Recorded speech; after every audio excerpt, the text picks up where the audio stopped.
બનાસકાંઠા જિલ્લામાં દાંતીવાડા તાલુકામાં આવેલું ગામ એટલે રાણોલ. તે હાલ રાણીટુંક પર્વત નામથી પણ ઓળખવામાં આવે છે.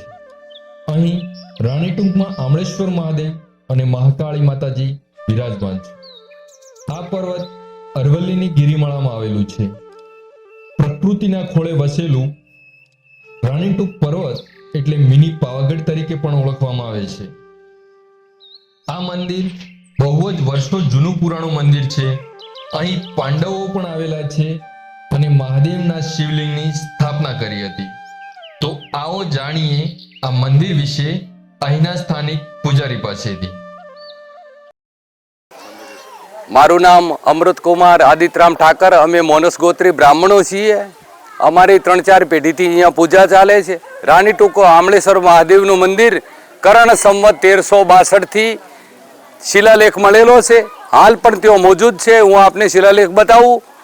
અને આ 1362 એટલે પાંડવો વખતથી આ મંદિર છે, પુરાણું છે. બાજુમાં ખળખળ વહેતું સરસ ઝરણું છે. મા ભગવતી મહાકાળીનું મંદિર છે. નજીકમાં બાજુમાં શેરગઢ ગામને અડીને આવેલું સુરભાખરી નામનું નગર છે. એ નગર હાથે આ મહાકાળીના મંદિરનો આખો ઇતિહાસ જોડાયેલો છે. અને ઇતિહાસ એના જે અવશેષો સુરભાખરી નગરમાં ઘણા જોવા મળે છે. જો ઘોડાની ગોળવાળ હોય, હાલ ખોદકામ કરતા ત્યાંથી માટી, ઈંટો, પથ્થરો, રેતીઓ અમુક તત્વો નીકળી આવે છે.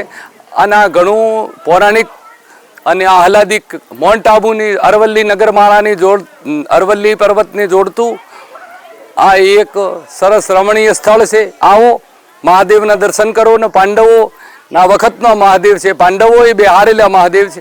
શિવની પ્રતિષ્ઠા થાય તો શિવ કદી બાયણામાં પ્રવેશ કરી શકાતો નથી. એટલે પાંડવોએ ઉપરથી પ્રવેશ કરીને એના ઉપર જે શિલા મૂકી છે એ તમને શિલા ઉપર સ્પષ્ટ દેખાઈ શકે કે ખરેખર આ વસ્તુ સત્ય છે કે શિવાલય જે બનાવેલું છે પાંડવો વખતનું છે. એ વખતે કેવા મહાન પુરુષો હતા, આટલી મોટી શિલા ઉપેડી અને મહાદેવની મંદિર મૂકેલી છે. બોલો અમળેશ્વર મહાદેવ કી જય. આ સ્થળ પર ફેમિલી સાથે પિકનિક પર આવીને પણ આનંદ અને એન્જોય કરી શકો છો. અહીં મંદિરની બાજુમાં એક સરસ મજાનો ધોધ, જેને આપણે ઝરણું પણ કહી શકીએ, એ અહીંયા વહી રહ્યું છે ને ત્યાં લોકો ખૂબ જ સારી રીતે આનંદ કરી શકે છે. તો આવો મિત્રો, તમે પણ તમારા ફેમિલી સાથે અહીંયા આવીને આમળેશ્વર મહાદેવ અને મહાકાળી માતાજીના દર્શન કરી તમે પણ ધન્યતા અનુભવી શકો છો અને ફેમિલી સાથે એક દિવસીય પિકનિક એન્જોય કરી શકો છો.